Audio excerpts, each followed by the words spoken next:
Starship Troopers, I'd say. Let's do that one. Okay, we'll start with the one I'm more excited about. All right.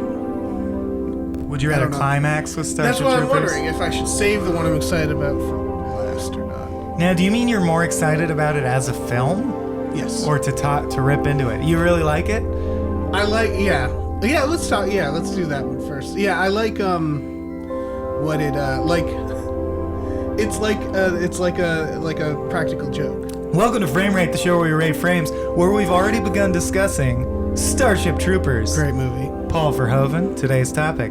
I'm Michael Swabe. With me as always is... I'm Abe Epperson. With me as always is I'm Abe Epperson. And sitting in with us today very graciously... Hi, I'm Dave. ...is the guy I'm pointing at, David Christopher Bell. Hey Dave, thanks for coming. Thanks for having me. Very excited. Explain why Starship Troopers is good. Yeah. It's like $100 million practical joke the studio accidentally played on itself. That's why I love this movie. Because it's Paul Verhoeven making a movie about Nazis, and at the time Sony was having like a weird like a regime change. Like they were switching producers around and stuff. So no one producer supervised this movie, and then it was too late.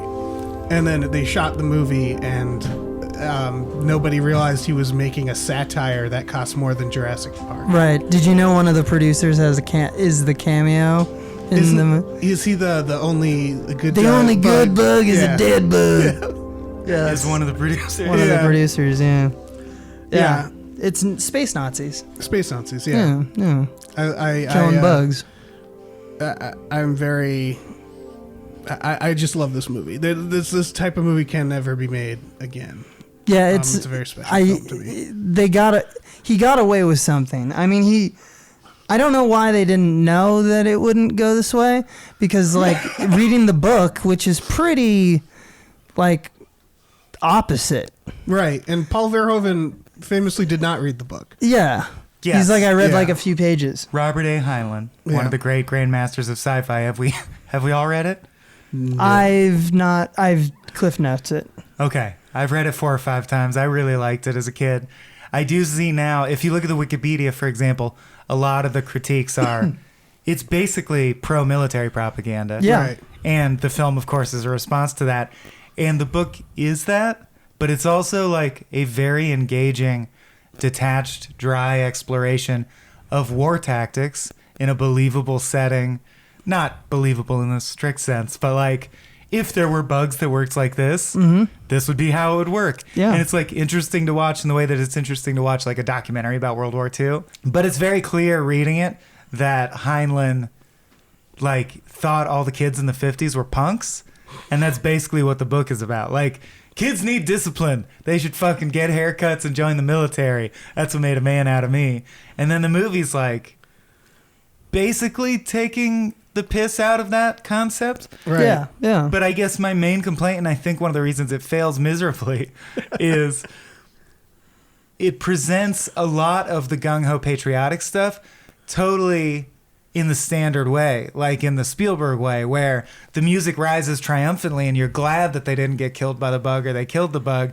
And that to me really confuses, like, is this satire? That was the problem, is that when it came out, nobody knew it was satire, right? Like, Right. it got terrible reviews because people were just like, what the hell is this movie? It's because ridiculous.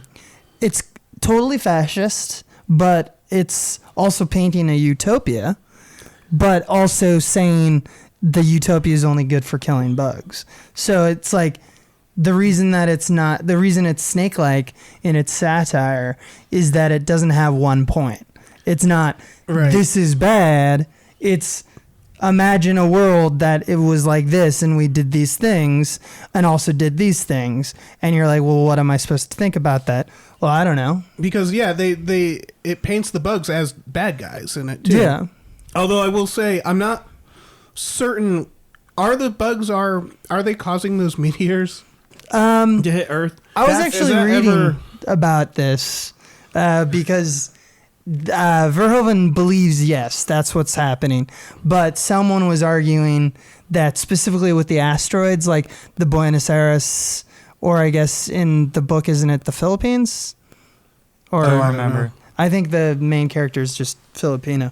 But the asteroid that hits us, that because it's not faster than light travel, that was not sent by the bug world. Right. That's sent 80,000 years ago and just happened to go through a wormhole. So it's not something that the bugs did. Oh, it went through a wormhole. Well, yeah. There's the gravity scene. Because the concept is the bugs are not highly intelligent. They're just a highly efficient species. Yeah. Like they can't build high-level technology. But when the hive gets large enough, they produce a type of bug called a brain bug that does make them more intelligent. But it's implied that it still doesn't make them so intelligent that they're like building cities or rocket ships.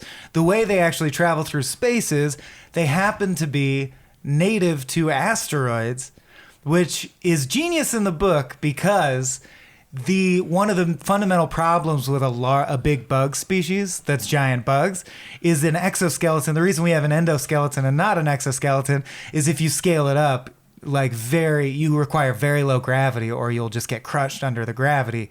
Like a bug can't get over a certain size on the planet Earth. It wouldn't structurally work. So in the book, Heinlein was making a very good sci-fi extrapolation that if there were a species of giant bugs somewhere lurking in the cosmos, they'd have to live on asteroids because that would be like how the gravity's so light. What's hilarious is in this movie, they fight on asteroids, they fight on planets, they fight in various places, and in every place, the gravity is Earth normal, and it affects everyone the same. And the bugs are just like as if they were walking around on Earth. So that immediately makes no sense. Sure. But the conceit is that some of the bugs' asteroids leave the orbit of their solar system and randomly fly through space, hit another planet, and then that planet's infected with bugs. That's super not the bug's fault. Like you're pointing at, right? Like No, they're just like defending themselves. Yeah. they're just ants. They are not even like smart ant people. They're just expanding wherever they land. Yeah. Yeah, it's weird. Just eating up the flesh. Yeah. Just being bugs. I feel like as a satire, and I think this applies to most Paul Verhoeven films where he's intentionally cheesy, especially with the performances, but in a way that he never winks at the audience. He never like is like, "Oh yeah, I'm in on it." Like you feel like you're laughing at him. Like Showgirls is one of those. He told who's the main actress in Showgirls. I don't remember her name. That's gonna bug me. He told her intentionally to act over the top, and then later it kind of ruined her career. And he said he felt bad for that. Because people thought like, oh, what a terrible actress, but like and her he's like, direction. No, I told was, her to. I'm sorry. To be over the top. And I feel like that's what he did here. And like the satire comes out right at I feel like at the very end when Neil Patrick Harris says it's afraid and everybody cheers. That's what I didn't understand. Again, even that didn't wink enough for me. Oh, they're dressed like Nazis. Is it though. Okay? So you are saying the humans are Nazis? Yes. Yeah. When you said there's a movie about space Nazis, I assumed you meant the bugs are Oh Nazis. No. It's the humans. Explain why. What in the movie? I understand why you're saying that, but here's It's a my fascist problem with the regime. movie. If it's attempting to be a satire, what in the movie let me know that is what the movie was about? I got this. I would say okay.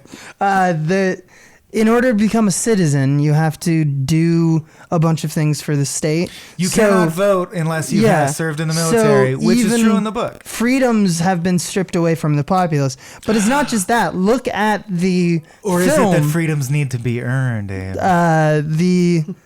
The film itself, every military uniform is a World War II German military or SS uniform reference. Okay. The flag of the Federation closely resembles the Imperial Eagle from World War II Germany. Right, like the medal you would get. Yeah, for like Americans. everything, even down to, oh, hi, kitty. Even down to the weaponry and like how they look as they're entering battle, as like they look like space Nazis. All right. So to me, it's more of a visual, Right. but it's also Johnny Rico's blonde and blue-eyed for sure. Yeah, and that's another argument is he comes from Buenos Aires, and Argentina is well known for an escape Harboring Nazis. escape route Brazil after and the fallout Argentina. of World War II. I think that also the general vibe is they want you to look at the bugs and hate them as a viewer, and it's it's that idea of like, it's almost like trying to show the Nazis from the perspective of being a Nazi, of like, look at these things. Yes, they should be wiped off the planet. Well, They're it's an terrible. extermination of a pest that spreads and infects. Right. But that's my question is, that's what makes it confusing to me, whether he knew it was satire or is just saying that after the fact. Because the bugs are depicted as a horrible monster race that you would want wiped out. Well, what is that saying? If you're buying the World War II, is he pro-exterminating like gypsies, Jews, and homosexuals? Is that what Paul Verhoeven's getting at? I think it's. I don't understand. I think it's more confusing. cerebral as like the xenophobic other, in the same sense of a very similar movie or book. Ender's Game follows the same kind of. I have that. We have to get to Ender's Game. Yeah, I want to talk more about it, but just for what's relevant for right now in this dialogue, the military, which is kind of the government at the same instance, because it's kind of a police state in both movies, but especially in Starship Troopers, it's like a huge nod to everyone toes the line. Everyone is like, kill them all. It's very important that no one is like pro bug. There's that one scene between the two scientists where she's like, once they get to a number, there's like a brain bug, and he's like, an intelligent bug, I'm offended. Well, Great performance. There's by that also guy. two things I noticed on that note that I think do call it out. So the one time someone suggests what is the thesis of Ender's Game, which is what if we tried to understand them and how they think. Right. It's a reporter who goes, some have said maybe the bugs like have more sophisticated motivations and we should communicate with them. And then our hero says like, no, we're just going to kill them all.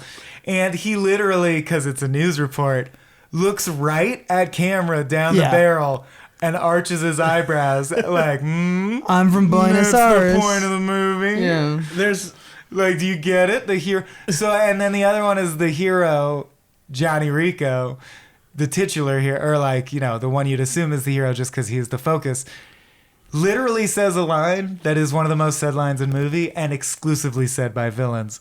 When he orders his men into battle, he says, kill them all. Yeah. Oh, yeah. And I'm like, so you had your hero say a villain line to Yes. show that the hero's a villain. Yeah. Well, one of the first scenes in the movie, which they kind of distract you from what's going on, is them in class, and the teacher is literally teaching that violence solves problems. Right. I agree with that. Yeah, and he's flirting with. Do you disagree with that? I mean, he's not wrong, but he's teaching it like in an encouraging way, and then he asks Johnny like if he truly believes it, and like it's clearly like indoctrination right from the start. I agree with that. I just feel compelled to say that like over the course of my life, I've definitely gone from someone who thought violence never solves anything to someone who thinks that's kind of easy and privileged for me to say, look at history.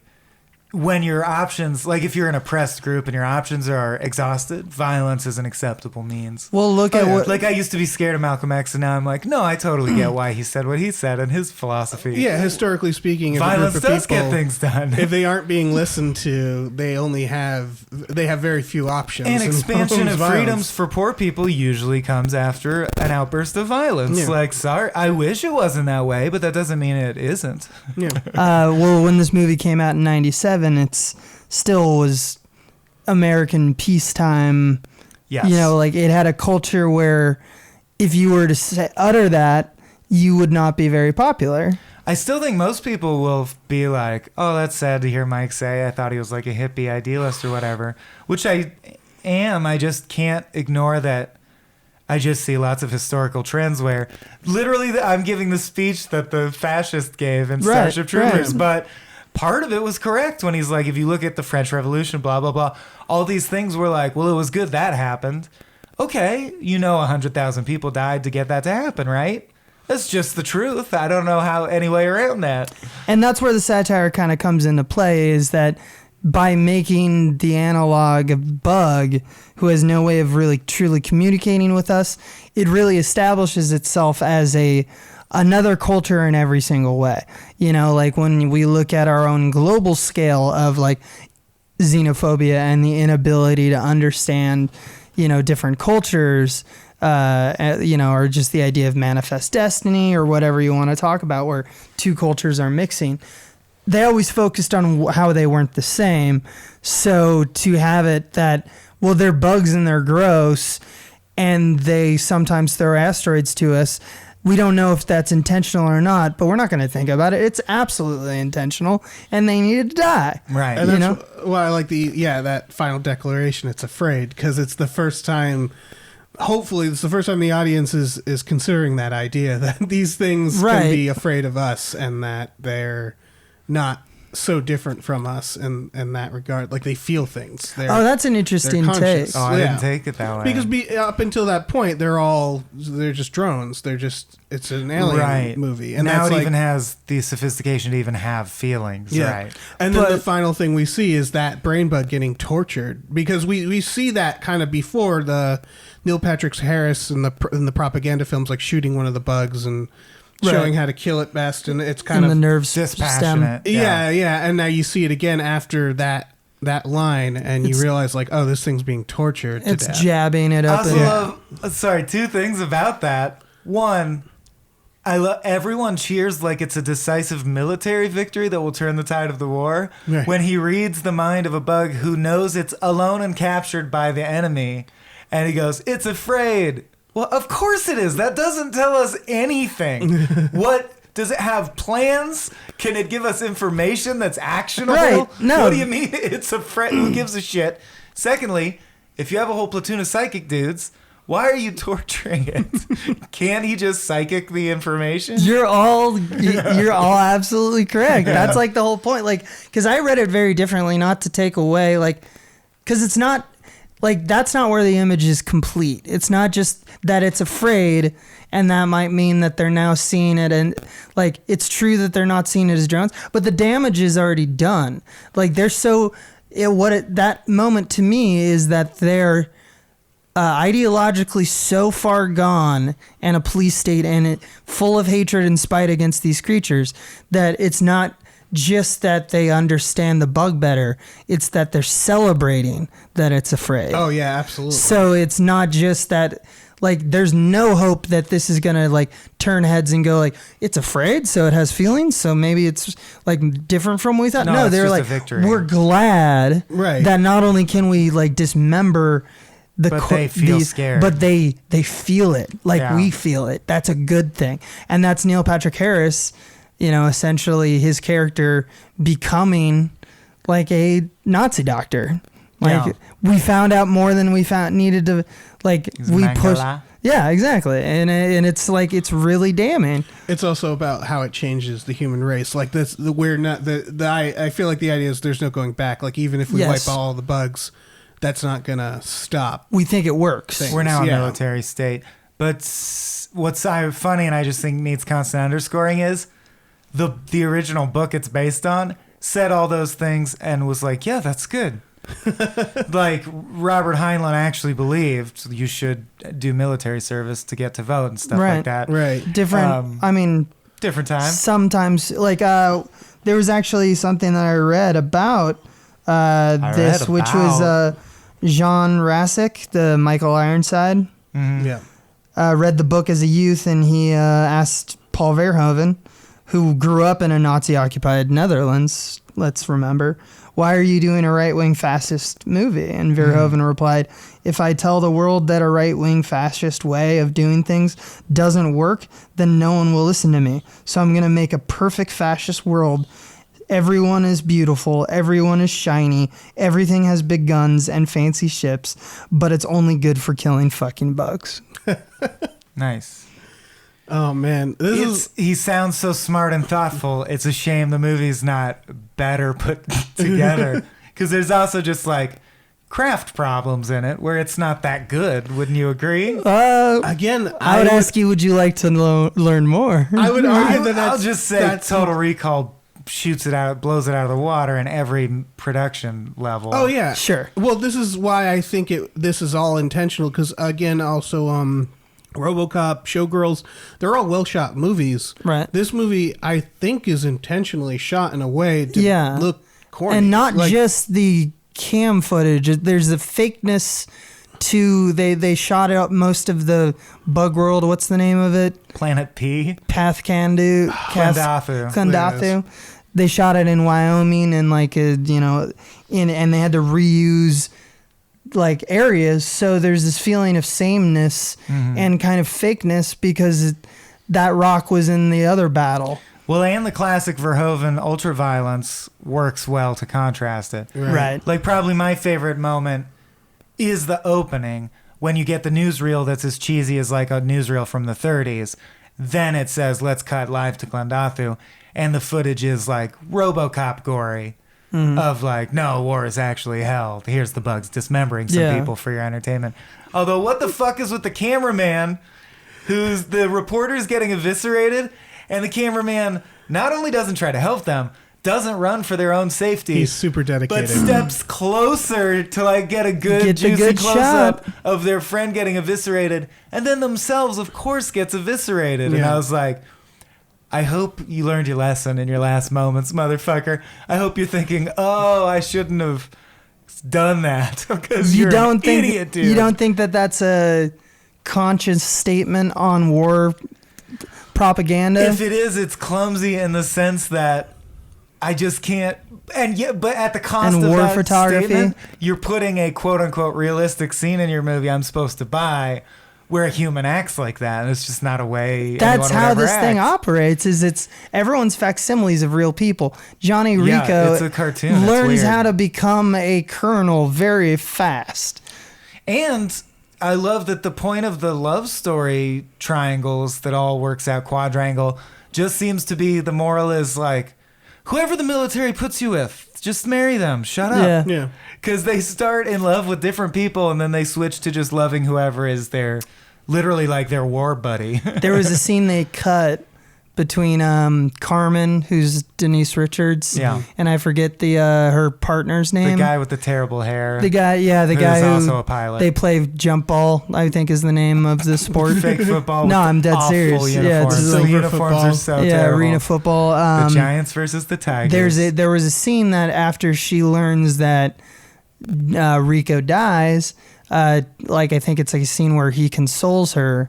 And they kiss. Yeah. And they tested it with audiences and ended up cutting it because they thought that the audience thought that Denise Richards was like a bitch of a character. Audiences apparently were really disapproving of her. But of course, I'm sure they're it. fine that Johnny Rico's immediately tapping Diz in the showers or whatever, right? Right, sure. Yeah. I mean, they kept that scene in. Right. What is with, this was not in the book, why is everyone naked all the time? That's Paul Verhoeven. He just loves that shit. He has multiple. He was naked he was naked for some of the filming. Having his DP to make everyone comfortable. Yeah. He has multiple interviews about recent movies too about nudity. He always has nudity in his films, and like my favorite interview was just him saying, "What can I say? I'm Dutch. We're just naked." Like that was his excuse. So just like I'm Dutch, and it's like okay that. There's plenty of Dutch people going like, don't lump us in with you. I don't know. They seem, I don't know. There's naked. A lot of Dutch movies that like Dog Days. Have you ever seen Dog Days? Yeah, you showed it to me. Yeah. We jerked off. They love orgies, man.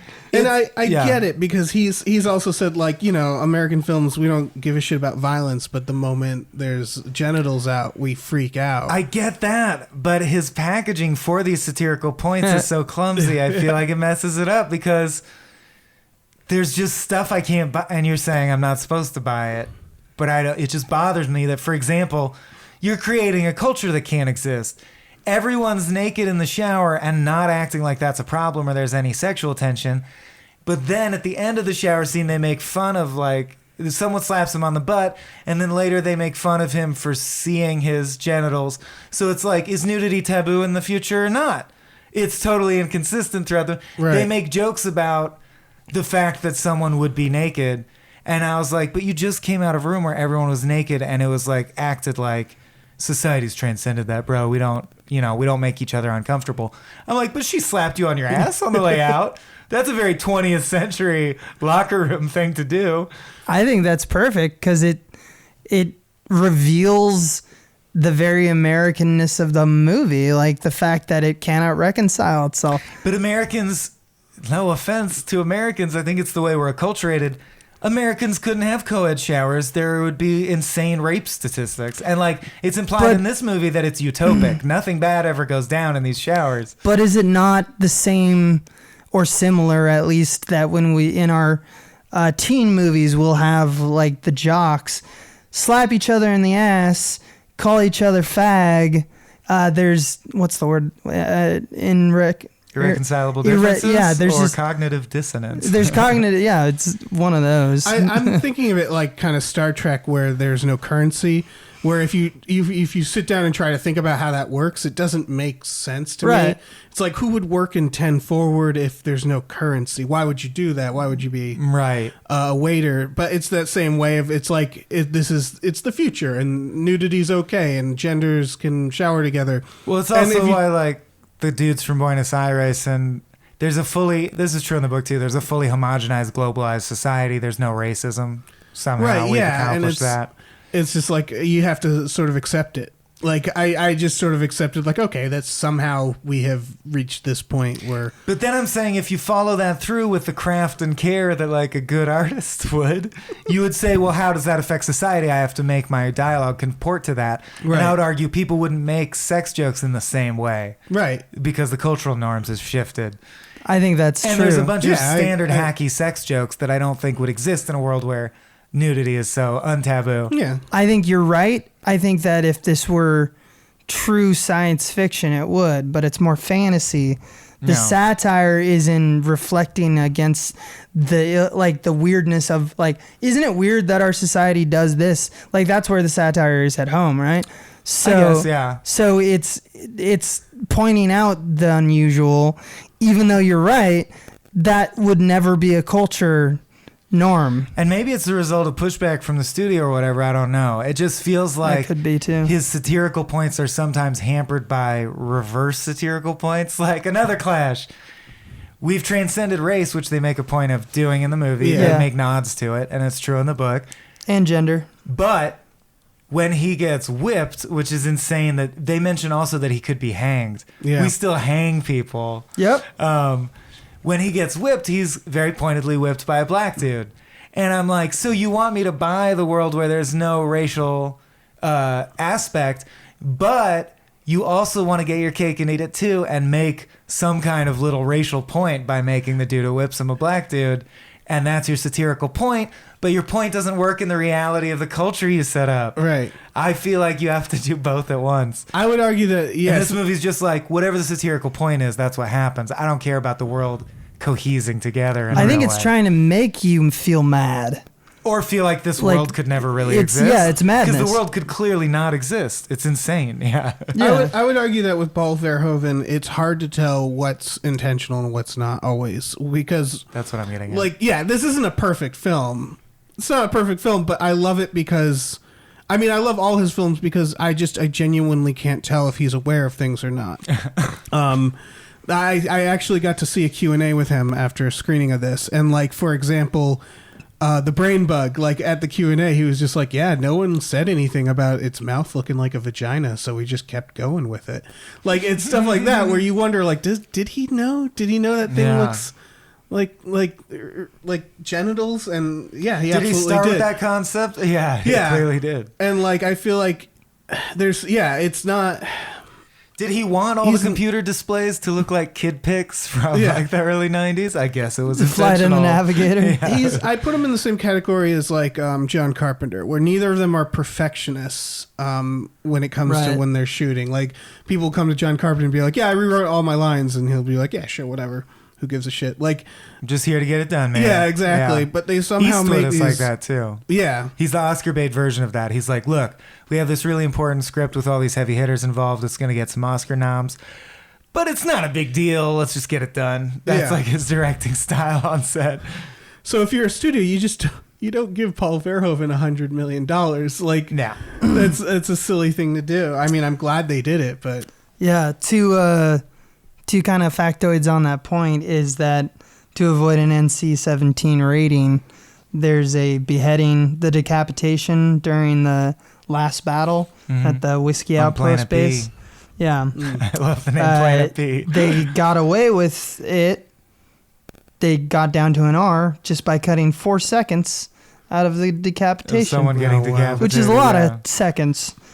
Second, If it's your big effects shot with all the gore spray and right, everything. right. They use like 17 gallons or 18 gallons of blood in this film. The New York Times did a piece where they gave 1,000 13 and 14-year-old boys tickets to Mr. Bean to see if they could sneak into Starship Troopers because people were doing a lot of that at the time. What? This is all true. Yeah, they did this, and after The kids love Jake Busey, son of Gary Busey. And they this just is- gotta see him. this is the kind of experiment that popularized that movie theaters had to stop this practice Of movie hopping, because right? movie hopping was pretty big, and that when they looked at the budgeting of like how all the people who wanted to see this movie were getting into it illegally, they felt that they estimated they could have doubled their income. So instead of 25 million, it would have been 50 if it had been a PG-13 film. Oh wow. Oh, Yeah, it broke even, didn't it? Yeah, something like Yeah. that. basically broke even, yeah. Just to add a few more facts that I really wanted to mention is that Gerald Ford's son is in this movie. Yeah, Stephen Ford, who apparently is Plays the like, brain bug. Yeah. He's in like one shot. He has a line. He's just a random soldier. Also, that teacher who they do the dissection with, the blind. Right, Whose yeah. face is burned? Yeah, that's Blanche from the Golden Girls. Oh, Yeah. man, you can't tell under the face burn. No, yeah. not at all. And the haircut. Yeah.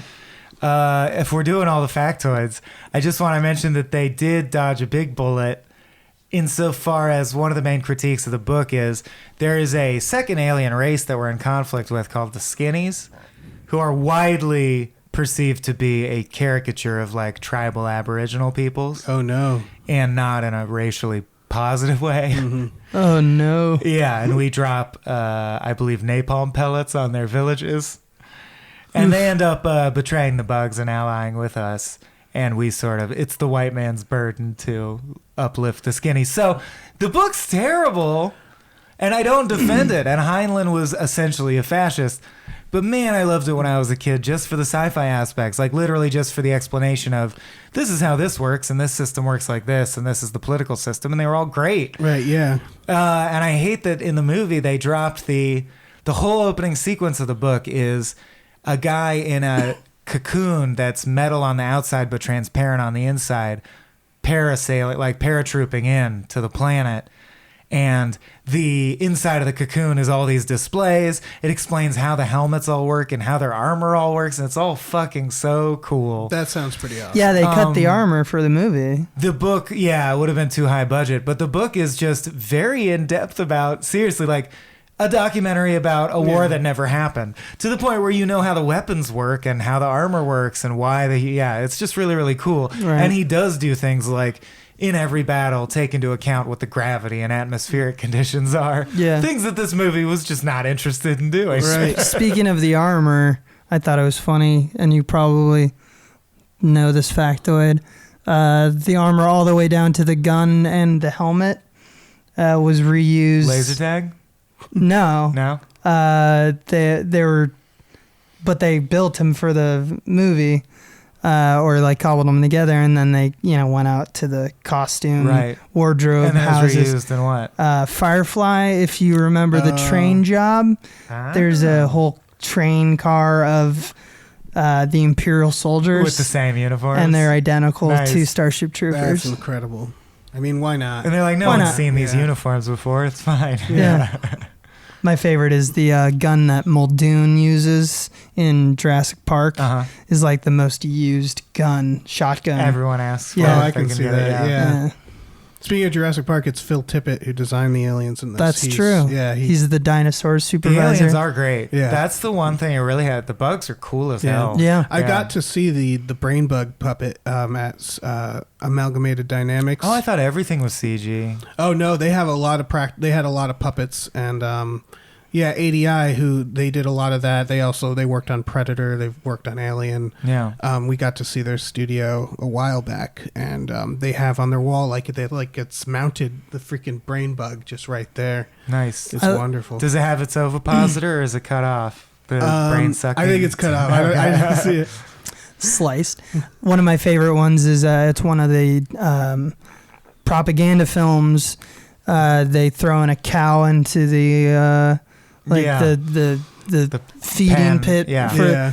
and that cow is CGI because they wanted to do some practical blood, so they CGI'd the cow so they could cover up the people who are spraying blood on the wall. Oh man! But then they ended up covering up the cow and the blood And adding the with cow a back in. censor. Oh, it just says censored anyway. Oh, Because right. they're worried 'Cause of the about rating. PETA. That's funny. Yeah. Yeah. Being No. like, you can't even do this with You CG. can't just We'll destroy, protest it yeah. anyway. But killing bugs are fine. This yeah, was- no one cares about bugs. That's Or why they're a good humans. metaphor for But the other cows, that we've totally dehumanized. We yeah. can cut off legs of soldiers, but Well, PETA cares about shit to a degree that a lot Yeah. of people Yeah. don't. They got- That's not demonstrative, I think, of the bulk of humans.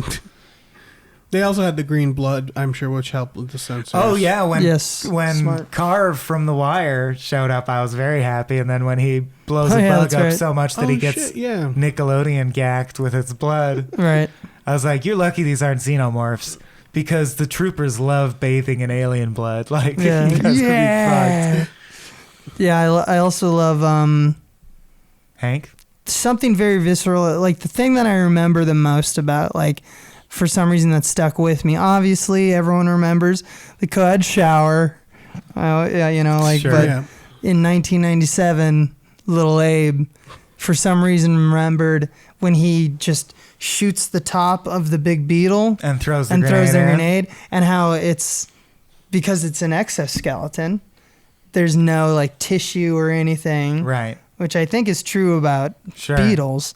It's just puddle of blood, Yeah. Like that band. puddle of blood. Yeah. And he just throws it in there, and it just goes blop, you know, like. Yeah. And I always thought that was like very visceral and gross. It looks like Willy Wonka candy pie. Yeah, it's like Like, a it crimson does kinda look delicious. syrup. The orange blood Yeah. looks Or really the orange tasty blood, from yeah. the Beatles. Yeah. The Beatles who can Tasty shoot beetle blood. ion cannons into space from their body cavities. Yeah, So good. plasma, That's a great moment. bug That's plasma. a great like integration of practical effects and CGI, which I will say does not quite hold up. The CGI in this is like Yeah, this year for CGI had The Lost World, Titanic, Spawn. I wrote them all down. Men in Black, Flubber, Alien Resurrection, The Fifth Element, Flubber looks Event bad. Horizon. I watched it recently. The Yeah. CGI is bad. Anaconda. Yeah. that was and- bad too. Yeah, it kind of varies. Like this was the point where CGI quality, like there was a big difference depending on how much which Money studio you had, went yeah. to And it is a which one. total tipping point because the spaceships in this, you're like, it's funny how Star Wars Episode 4 came out 20 years before this. Right. More.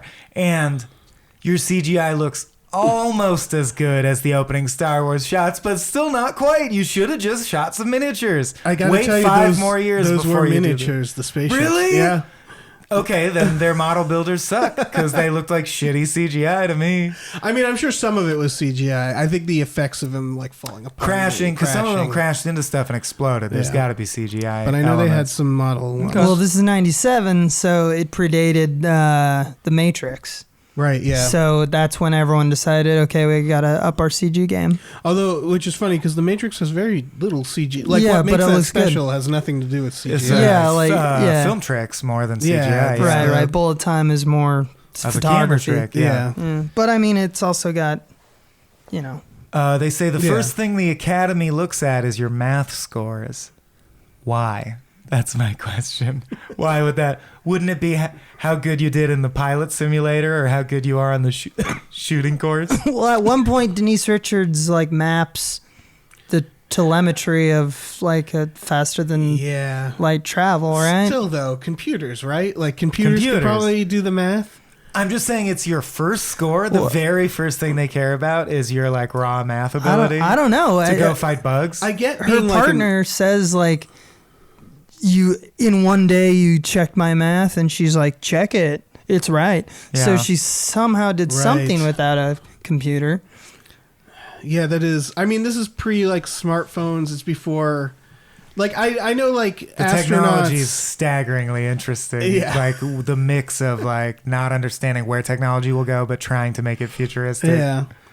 Because, like, if you want to be an astronaut now, you have to be good at math. But I think that's just because, or do you even still? I mean, I'm sure it helps. I just feel Your like shit breaks down. I feel like Yeah, it's in yeah. the toolkit, but it's not the first thing the Academy would, especially the mobile infantry who are just there to kill stuff. Well, that's why he's in the mobile infantry, He's not right? smart Because he's enough. shitty Okay. at yeah, math. he's an idiot.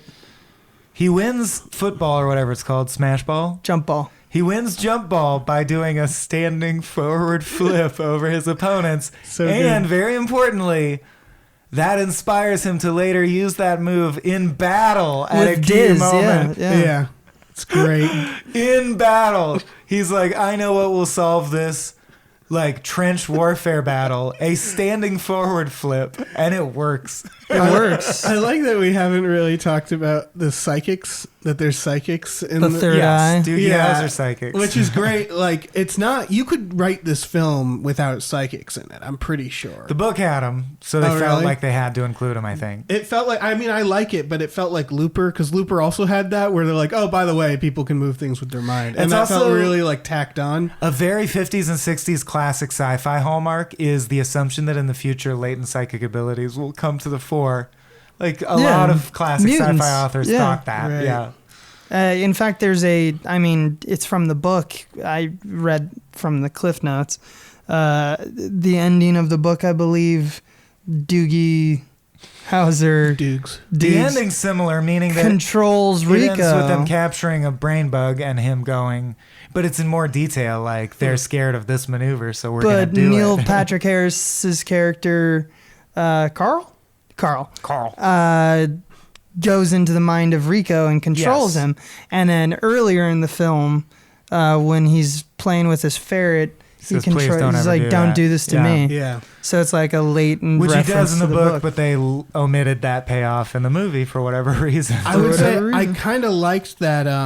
Yeah, because he tells him that Denise Richards is alive psychically, Right. to capture the brain bug, and I really like the idea that part of them growing up is them accepting like the abuse in this world that of authority, because it's sort of that where like when they have the funeral, which by the way, I realized this the other day. There's sci-fi writers have only thought of one way to do a space funeral in any movie. Jettison someone into space. It's the slow conveyor belt. Yeah. And then they jettison Yeah, them. with the poop you flag into over space. them. Yeah. There's only the one way. But at that where he says like, "Oh man, I'm sorry. It had to be your Dude, group. it's There way was a worse. low probability of survival." And he's Yeah. just like, "Yeah, I'd like that's what we're here for." Like he's accepted. Yes. At that point, that it's just like, "Yeah, you're my friend, but yeah, you almost killed me, but it's cool." Well, like, Doogie's role as a cog in the machine is to send him to his death, and he Yeah. doesn't resent that. And you're like, oh, that's what the society is It's like. he also notices that every single one of his friends have like limbs that are gone. Right. Right. Like all of the teachers. Okay, so two observations. One real quick. I'll go in reverse order.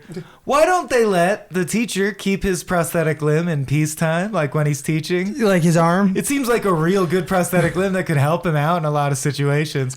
And they're like, no, Stumpy, give us the limb back. We need it for people who are in the field, I guess. It Fascist could have been by regime. choice too. It could have been him like, "I want these kids to see the consequences Sure. of war." But there's Wouldn't also it be that guy cool who's later? like, Yeah. the mobile infantry made me the man I am today. And he has a prosthetic arm that's a fully cybernetic, perfectly functioning arm and no legs. Right. And to solve the leg problem, he's in a standard analog wheelchair.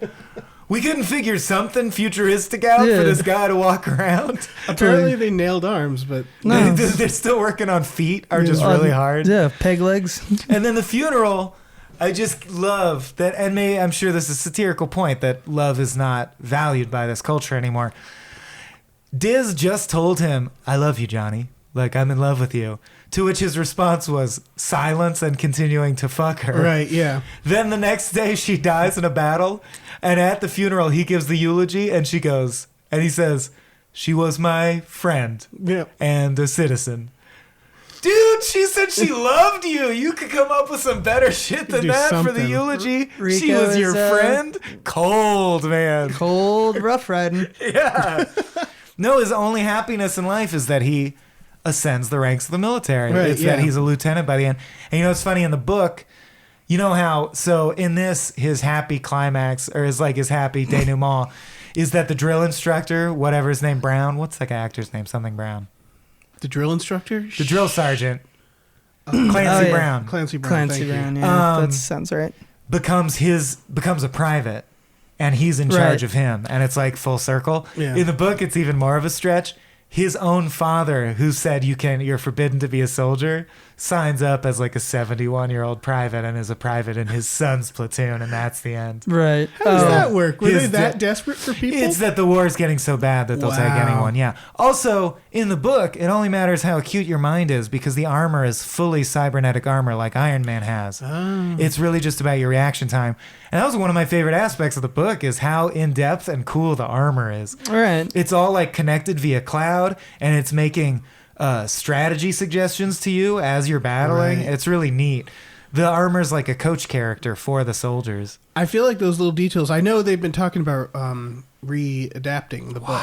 Just don't. It can go away. It's Yeah, fine. I would say that even if they readapt it and they want to do it in like a more serious way, I bet you they'll still not include that cool stuff. Right. Because that reminds me of like reading Jurassic Park. Like my favorite thing about the book is all the weird little scientific Details that they won't do. Yeah, exactly. That you could never do in a movie.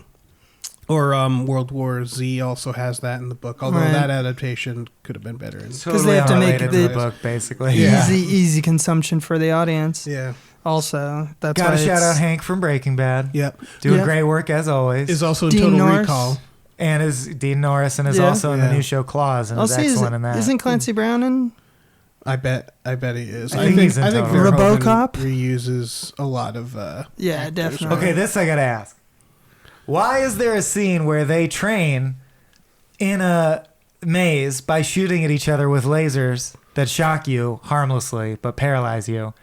Then later in their training, when you'd assume they're at more Live advanced weapon. level of training, they're using live ammo against cardboard cutouts. Why is that the progression of training I will say with the weapons? they never once train against anything resembling a A bug. bug. Yeah. Even the cardboard cutouts. It's like a different alien. The cardboard cutouts are human shaped. Why are they not bug shaped? Yeah. Then, in that instance, Rico gets court-martialed essentially for letting someone take off their helmet because they end up getting shot in the head with live ammo. But it's just a football helmet. Anyone could be shot in the face at any time with In the live fact, ammo. I So, actually- why does it matter if you even have the I helmet actually on? was pointing out that he was shot in the face. He was shot in the eye. He would have been killed His with helmet. the helmet So on. Rico didn't do anything. Yeah, he could have used that to defend himself, right? Like, did he not even put up a fight? I just don't know how he He got shot in the court-martialed. eye. He's like, Yeah. he took his helmet off. Yeah, but he got shot in the leg. And Yeah. it's because, right, one of the soldiers gets shot with a laser, which electrocutes them, causing them to clench up, which fires the gun. That would be happening dozens of times every training exercise. Right. There would Right. be, like, if getting shot with the lasers makes you involuntarily fire live ammo, this is not a tenable training exercise. Right, and the drill sergeant fucking hucked a knife into someone's hand earlier. Like, they don't... There must be Busey's a hand. lot of death going Well, they on say, yeah, during violence training. is the authority from which all other authority originates. Yeah, Yeah. so... he also breaks the arm of. We're talking The guy who compound dies. fracture through the skin. Yeah. Yeah, Yeah, so I'm So surprised they're so they're upset. just flippant with Yeah. bodily harm. Pain. I love that. I was like, so if you're flying a giant ship and there's a crucial emergency and you need to save everyone on board the ship, you have to punch a glass case open with your fist Yeah. to get to the button. great. That's so dumb. That's amazing. Someone has It's to like reset that. It's There's like not even a little hammer on a chain. Yeah. it's like whoever designed the spaceship also designed like elementary schools. Yeah. Dude, and his desk at the beginning, they're trying to show how futury it is because everyone has basically an iPad as a desk, but he is just like doodling an MS Paint equivalent. It's Yeah. amazing. Yeah, they're just like, look, we kiss. This is one of my favorite 90s future. I believe they used the LA Convention Center at least once in this because They you can- gotta. whenever they shoot like the future around here, it's like the same like 4 locations that look, at least in the 90s, that look Oh halfway yeah, Wing futuristic. Commander. Right, Get yeah. out of town. It all looks the same. I love to show that he's the born leader and Jake Busey is not. He goes, so they're all in an open battlefield with only one thing, which is a big gun, and they're all shooting at bugs, right? And then the bugs start to overwhelm them. Jake Busey stops firing to say, what do we do? What do we do? And he goes, I don't know. kill them all. Yeah. And he goes like, that's why you're the leader. That's why- you know that when the bugs come, we shoot at them. All of them. That's your leadership quality. Just shoot it. Shoot at them. Which ones? All of them.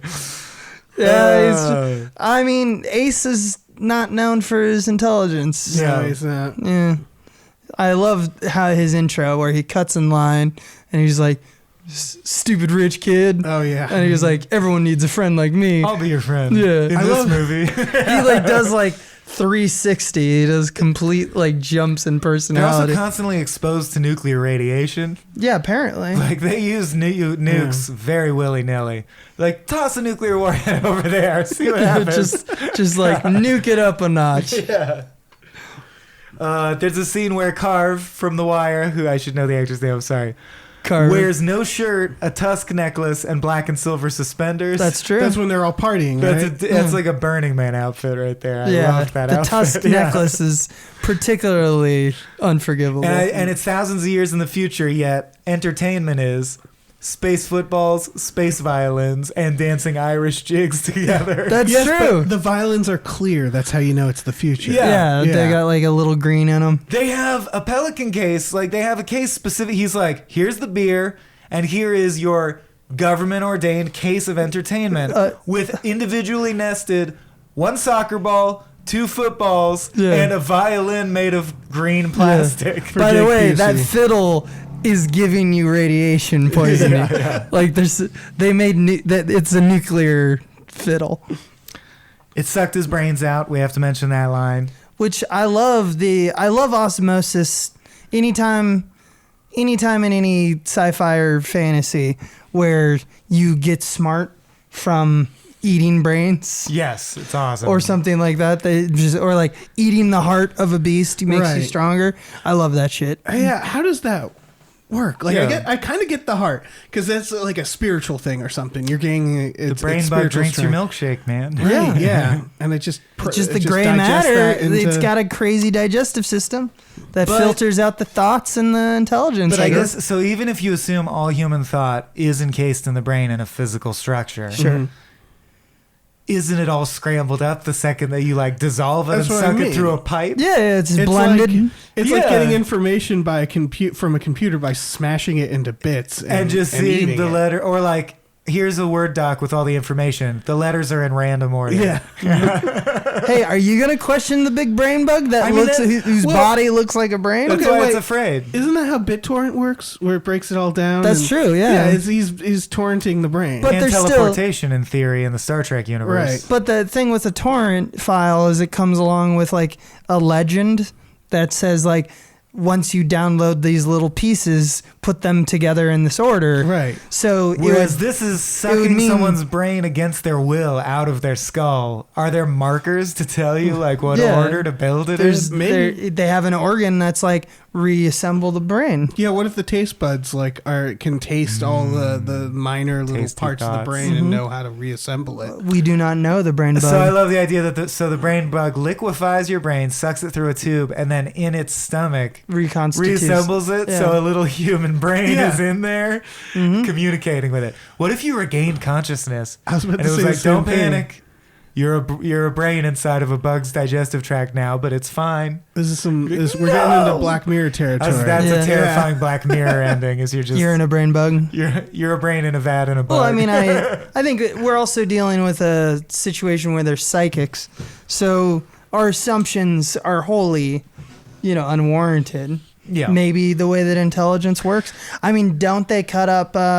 Didn't they do a test where they cut up like mealworms or? That's something? been widely debunked. It was a hoax. Oh, really? Yeah. That can't be replicated.